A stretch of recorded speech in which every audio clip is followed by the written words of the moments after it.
I'm about to make lunch for my kids, and I thought I'd share what I got with you guys. This is an olive oil or any kind of oil spray. It has two options. It has a mist right here, and then if you open this, pop this up, you're able to pour. I had a different bottle or glass before, but I really like this green. I think it looks nice and aesthetic. I got the white, and this is how the white one looks like. They have multiple colors to choose from. It does come with stickers that you could put on.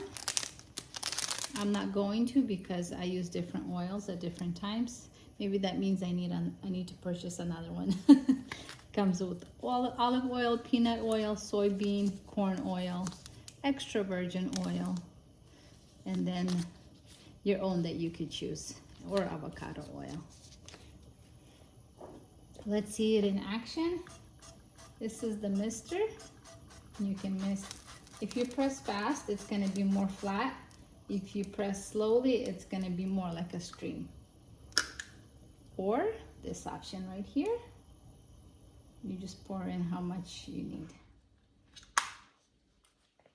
Really nice, and I'm loving it.